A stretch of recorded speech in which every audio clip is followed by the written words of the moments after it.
ভবিষ্যতের সাকিব তামিম এখন স্কুলে, সেখান থেকে সেরা প্রতিভা খুঁজে বের করতে চান বিসিবি সভাপতি আমিনুল ইসলাম। আঞ্চলিক ক্রিকেট কার্যক্রম শুরুর পথে এগিয়ে যাওয়ার অংশ হিসেবে চট্টগ্রামে আঞ্চলিক ক্রিকেট টুর্নামেন্টের উদ্বোধন করেছেন বিসিবি বস। আঞ্চলিক ক্রিকেট টুর্নামেন্টের উদ্বোধনে কেন্দ্রীয় কর্মকর্তারা রিজিওনাল ক্রিকেট অ্যাসোসিয়েশনের পথে এক ধাপ এগিয়ে যাবার অঙ্গীকার নিয়ে চট্টগ্রামে বিসিবি সভাপতি আমিনুল ইসলাম।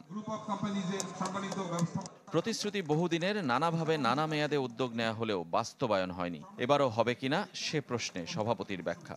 ডিসেন্ট্রালাইজেশনটা শুধুমাত্র ক্রিকেটের প্রতিযোগিতামূলক না, প্রত্যেকটা জেলা যেন তার নিজস্ব জেলার যে ক্রিকেট সত্তা আছে সেটা যেন তারা প্রস্ফুটিত করতে পারে। এবং প্রথম ইভেন্টে যে পরিমাণ সাড়া আজকে দেখলাম, সেটা শুধু এটা চিটাং শুরু করলো, আমরা আশা করবো অন্য অন্য রিজনগুলোতে এই ধরনের সুন্দর ব্যবস্থা গ্রহণ করবে। চট্টগ্রাম বিভাগের 11 জেলা অংশ নিচ্ছে ফ্র্যাঞ্চাইজি T20 টুর্নামেন্টে। 2 সপ্তাহের টুর্নামেন্টে স্পন্সর আছে প্রতিটি দলের। আগামী 5 বছরের জন্য যাদের রেখে দিতে চান চট্টগ্রামের পরিচালক আকরাম খান।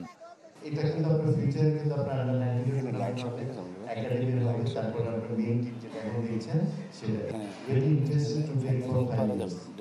আপনার পুরো দায়িত্ব ওরা 5 বছরের জন্য নিয়ে এই যে ভালো জিনিস করা সম্ভব না। এটা বাংলাদেশ ক্রিকেটের জন্য অনেক বড় একটা পজিটিভ জিনিস। বিভাগীয় আয়োজনের পর সেরা ক্রিকেটার বাছাই করে মূল পাইপলাইনে যুক্ত করতে চান সভাপতি। ভবিষ্যতের সাকিব, তামিম, মুশফিক, রিয়াদদের খোঁজে স্কুল ক্রিকেটে জোর দেওয়াও লক্ষ্য। ভবিষ্যতে 2 বয়স শ্রেণীতে হতে পারে স্কুল ক্রিকেট। আগামী দিনের তামিম, সাকিব, মুশফিক, রিয়াদ এরা সব স্কুলে আছে এবং এটা আমাদের কাজ, এবার আমার দায়িত্ব যে কিভাবে ট্যালেন্টগুলোকে আমরা নিয়ে আসতে পারবো। এত উদ্যোগ, কিন্তু সবকিছুর শেষ দেখতে পরের মেয়াদেও থাকতে হবে আমিনুল ইসলামকে। যদিও নিজের ভবিষ্যৎ সরকারের হাতেই ছেড়ে দিয়েছেন। আমি এখানে হঠাৎ করে এসেছি এবং একটা দায়িত্ব নিয়ে এসেছি। আমার একটা পার্মানেন্ট সব কিছু ছিল, আমি ছেড়ে দিয়ে এসেছি ফর দ্য কান্ট্রি। সে কাজটা করার জন্য যতদিন করা সম্ভব করলাম, পরবর্তীতে সেটা আমার হাত নেই। চট্টগ্রামে গিয়ে স্মৃতিকাতর আমিনুল, বিশেষ করে পুরনো টেস্ট ভেন্যু জেলা স্টেডিয়ামকে নিয়ে।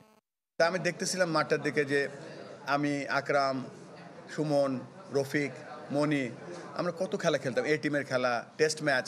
আমার মনে আছে যে ওয়াকার ইউনুস, ওয়াসিম আকরাম, শোয়েব আক্তার, ওদের সাথে টেস্ট ম্যাচ খেলতেছি, জিম্বাবুয়ের সাথে টেস্ট ম্যাচ খেলতেছি।